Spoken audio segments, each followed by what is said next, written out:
Audiolivro Uma Vida com Propósitos, autor Rick Warren.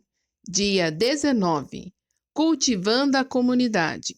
Você poderá ter uma comunidade saudável, sólida, bem-sucedida e que Deus aprova somente se trabalhar duro para fortalecer os relacionamentos, tratando todos com dignidade e honra. Tiago, capítulo 3, versículo 18. Elas passarão a seguir o ensino dos apóstolos, a vida em comunidade, a refeição comunitária e a prática da oração. Atos capítulo 2, versículo 42. Comunidade exige comprometimento. Somente o Espírito Santo pode criar uma verdadeira comunhão entre cristãos. Mas ele cultiva isso por meio das escolhas feitas e dos compromissos que fazemos. Paulo faz referência a essa dupla responsabilidade. Vocês estão unidos na paz por meio do Espírito, portanto, esforce-se para continuar unidos desse modo. Efésios capítulo 4, versículo 3. É necessário tanto o poder de Deus quanto o esforço nosso para gerar uma comunidade cristã amorosa. Infelizmente, muitos crescem em famílias com relacionamentos adversos, por isso carecem das habilidades relacionais necessárias para experimentar a verdadeira comunhão. Eles devem ser ensinados a lidar e a se relacionar com os outros membros da família de Deus. Felizmente, o Novo Testamento é repleto de instruções sobre a vida em comunidade, como afirma o apóstolo Paulo. Escrevo-lhe estas coisas para que vocês saibam como viver na família de Deus. Essa família é a igreja. 1 Timóteo, capítulo 3, versículo 14 e 15. Se você está cansado de comunhão dissimulada e gostaria de cultivar uma comunidade amorosa e verdadeira em seu grupo, na classe de estudo ou na igreja, será necessário fazer algumas escolhas difíceis e assumir alguns riscos. A vida em comunidade exige sinceridade. Você deve cuidar para que a verdade seja dita em amor, claro, mesmo quando se sentir tentado a ignorar o problema ou evitar o assunto. Embora seja muito mais fácil permanecer em silêncio enquanto os outros à nossa volta prejudicam a si mesmos e aos outros com alguma prática pecaminosa, essa não é uma atitude de amor. São poucos os que podem contar com alguém que os ame o suficiente para dizer-lhes a verdade, mesmo quando machuca. Então, continua no caminho da autodestruição. Em geral, sabemos o que precisa ser dito a alguém, mas temores nos impedem de fazê-lo. A comunhão é sabotada pelo medo, quando ninguém tem coragem de se manifestar enquanto a vida de um membro desmorona. A Bíblia nos manda seguir a verdade em amor. Efésios capítulo 4, versículo 15. Por que não podemos viver em comunidade sem sinceridade? Salomão declara a resposta sincera é sinal de uma amizade verdadeira. Provérbios 24, 26. Às vezes, isso significa importar-se o suficiente para repreender aquele que estiver em pecado ou sendo tentado a pecar. Paulo aconselha, irmãos e irmãs, se alguém em seu corpo comete algum erro, vocês que são espirituais deverão procurar essa pessoa e gentilmente ajudá-la a se corrigir. Gálatas capítulo 6, versículo 1 e 2. Muitas comunidades e grupos mantêm um relacionamento superficial por recear os conflitos. Toda vez que uma questão delicada vem à tona, ela é imediatamente encoberta a fim de preservar a falsa sensação de paz. O Sr. Panos Quentes intervém e tenta aplacar os ânimos. O assunto nunca é resolvido e todos vivem com uma frustração encoberta. Todos sabem do problema, mas ninguém fala sobre ele abertamente. Isso cria um ambiente doentio de segredos e fofocas. Paulo é incisivo quanto a esse assunto. Essa nova vida traz mudanças. Chega de mentiras, chega de fingimento. Falem a verdade. No corpo de Cristo estamos, antes de tudo, conectados uns com os outros. Se você mente para alguém, está mentindo para você mesmo. Efésios capítulo 4, versículo 25. A verdadeira comunhão no casamento, na amizade ou na igreja depende da franqueza. Na verdade, o túnel do conflito é a travessia para a intimidade em qualquer relacionamento. até que os envolvidos se importem o suficiente para enfrentar e solucionar os obstáculos encobertos. Jamais estarão realmente próximos uns dos outros. Quando tratamos o conflito da maneira correta, crescemos em intimidade uns com os outros, pois enfrentamos e resolvemos nossas diferenças. A Bíblia diz: a verdade é que as pessoas valorizam a sinceridade mais que a bajulação. Provérbios 28, 23.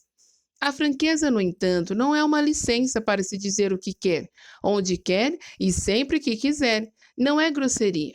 A Bíblia diz que existe um tempo certo e um modo certo de fazer cada coisa. Eclesiastes 8, 6. Palavras impensadas deixam feridas permanentes. Deus nos manda tratar os membros da igreja com o mesmo amor que dedicamos à família. Nunca empregue palavras duras quando for corrigir um idoso, mas fale com ele como se fosse seu pai. Converse com os jovens como se fossem seus irmãos, com as mulheres idosas como se fosse sua mãe e com as jovens como se fossem suas irmãs. 1 Timóteo capítulo 5, versículo 1 e 2. Lamentavelmente, milhares de comunidades foram destruídas por falta de honestidade. Paulo precisou repreender a igreja de Corinto pelo seu silêncio passivo ao permitir a imoralidade no meio deles. Visto que ninguém teve coragem de enfrentar o problema, ele então se pronunciou: vocês não podem apenas ficar olhando e esperar que tudo se resolva. Tratem da questão e resolvam o problema na autoridade de Jesus, nosso Senhor, que estará presente entre vocês. Submetam a conduta deste homem perante todos. A arrogância e a insensibilidade de vocês nessa questão me perturba. Vocês tratam o caso como se nada fosse. Escrevi na minha carta anterior que vocês não devem se sentir à vontade com quem vive na promiscuidade. Não quis dizer também que vocês não devam ter nenhum tipo de relacionamento com gente de fora da comunidade. O mesmo vale para os corruptos de nenhum tipo e para os religiosos impostores. Para não ter contato com esse tipo de gente, vocês teriam de sair do mundo. Mas estou dizendo que, quando um amigo que alega ser cristão se comporta de modo promíscuo ou corrupto, cheio de revolta contra Deus ou contra os amigos, se embebeda ou se torna explorador, vocês não devem agir como se tudo isso fosse normal. Não podem simplesmente conviver com isso, como se fosse um comportamento aceitável. Não sou responsável por aquilo que os de fora fazem, mas será que não temos nenhuma responsabilidade pelos que são da comunidade cristã? 1 Coríntios, capítulo 5, do versículo 3 ao 12. A vida em comunidade exige humildade. A presunção, o convencimento e o orgulho obstinado destrói a comunhão mais rápido que qualquer outra coisa. O orgulho ergue muros entre as pessoas, a humildade constrói pontes. A humildade é um unguento que acalma e suaviza as relações. Por isso a Bíblia diz: sejam todos humildes uns para com os outros. 1 Pedro capítulo 5, versículo 5. A vestimenta adequada à comunhão é a postura humilde. A continuação do versículo diz: porque Deus se opõe aos orgulhosos, mas concede graças aos humildes. 1 Pedro capítulo 5, versículo 5. Essa é a outra razão pela qual precisamos ser humildes. O orgulhoso impede a graça de Deus em sua vida, da qual precisamos para crescer, ser transformados, curados e ajudar os outros. Recebemos a graça de Deus quando admitimos humildemente que precisamos dela. De acordo com a Bíblia, se nos portarmos com arrogância, vivemos em oposição a Deus. Essa é uma outra maneira tola e perigosa de viver. Você pode desenvolver a humildade de várias maneiras práticas, admitindo suas franquezas, sendo paciente com as fraquezas dos outros, estando aberto a admoestações e pondo os outros em evidência. Paulo orienta: vivam em harmonia entre vocês. Não se comportem como se fossem superiores a alguém. Antes, alegrem-se na companhia das pessoas comuns e não pensem que já sabem tudo. Romanos capítulo 12, versículo 16. Aos cristãos de Filipos, aconselha: nada façam por ambição egoísta ou por vaidade, mas humildemente considerem os outros superiores a vocês mesmos. Cada um cuide não somente dos seus interesses, mas também dos interesses dos outros. Filipenses capítulo 2, versículo 3 e 4. Humildade não é pensar menos de si mesmo, mas pensar menos em si mesmo. Humildade é pensar mais nos outros. Os humildes estão interessados apenas em servir os outros, não pensam em si. A vida em comunidade exige cortesia. Somos corteses quando respeitamos as diferenças, quando temos consideração pelos sentimentos uns dos outros e quando somos pacientes com os que nos irritam. A Bíblia diz: é preciso carregar o fardo de termos consideração para com as dúvidas e temores de outras pessoas. Romanos capítulo 15, versículo 2. Paulo diz a Tito: povo de Deus deve ser cortês e ter coração aberto. Tito capítulo 3, versículo 2. Em toda igreja e em cada grupo há pelo menos uma pessoa difícil, e normalmente mais que uma. Essas pessoas podem ter carências emocionais, insegurança profunda, maneirismos irritantes e habilidades sociais escassas. Você pode chamá-las carentes de graça extra. Deus colocou essas pessoas em nosso meio tanto para benefício delas quanto nosso. Elas são uma oportunidade para crescermos e um teste para a comunhão. Será que conseguiremos amá-las como irmãos e irmãs, tratando-as com dignidade? Em uma família de verdade, a aceitação não se baseia em critérios como inteligência, beleza ou talento de cada membro, mas no fato de pertencermos uns aos outros. Defendemos e protegemos a família. Um membro da família pode ser um pouco tolo, mas ainda assim é um de nós. Da mesma forma, a Bíblia diz: sejam dedicados uns aos outros como uma família afetuosa. Aprimorem-se em demonstrar respeito uns para com os outros. Romanos capítulo 12, versículo 10.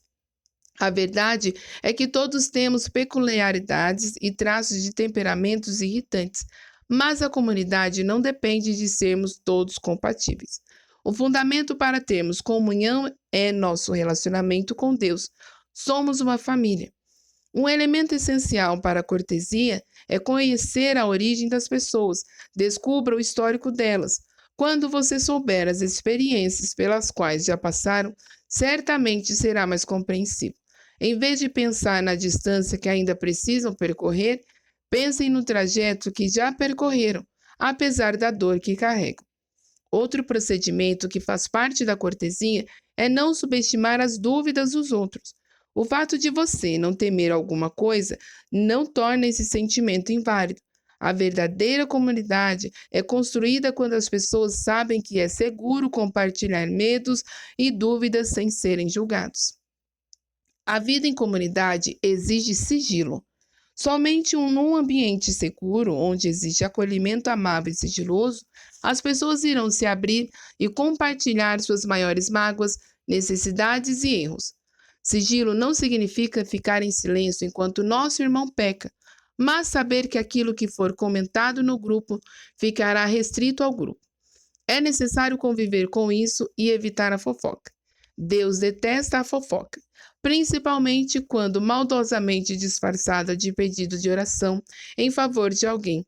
Deus diz: os maus provocam discussões e quem fala mal dos outros separa os maiores amigos. Provérbios 16, 28.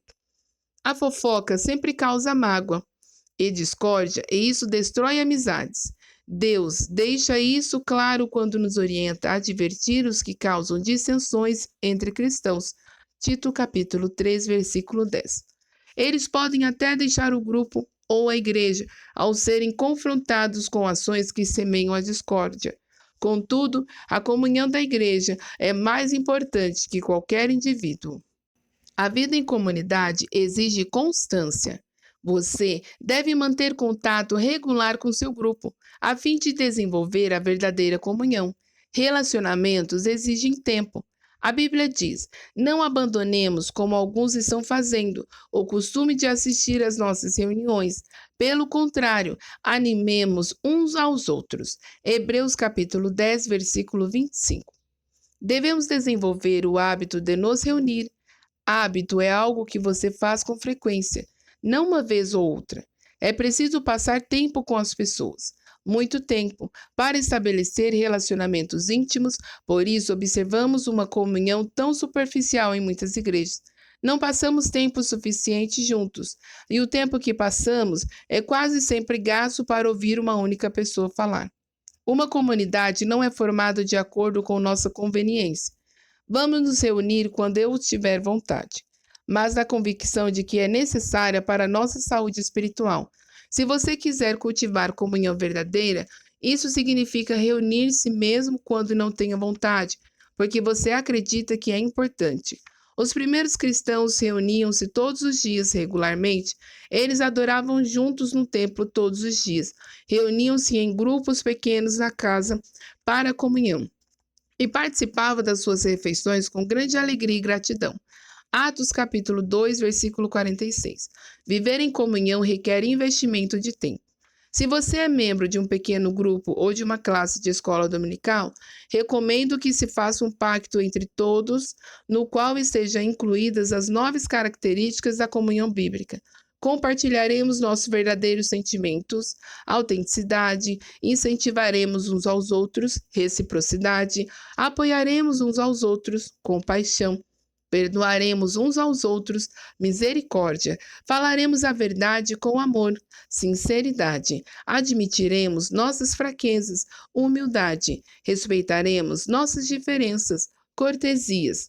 Não divulgaremos segredos alheios que nos são ditos em confiança, sigilo. E faremos o grupo uma prioridade, constância. Quando você olha a lista de características, fica evidente o motivo porque comunhão de verdade é algo tão raro. Ter comunhão significa desistir de nosso individualismo e independência para nos tornarmos independentes. Os benefícios de compartilhar a vida uns com os outros, no entanto, são plenamente compensadores e nos preparam para o céu. Dia 19. Pensando sobre o meu propósito de vida. Tema para reflexão. Comunidade exige comprometimento. Versículo para memorizar. Nós compreendemos o que é o amor quando descobrimos que Cristo deu sua vida por nós. Isso significa que temos de dar a nossa vida pelos outros fiéis. 1 João, capítulo 3, versículo 16. Pergunta para meditar.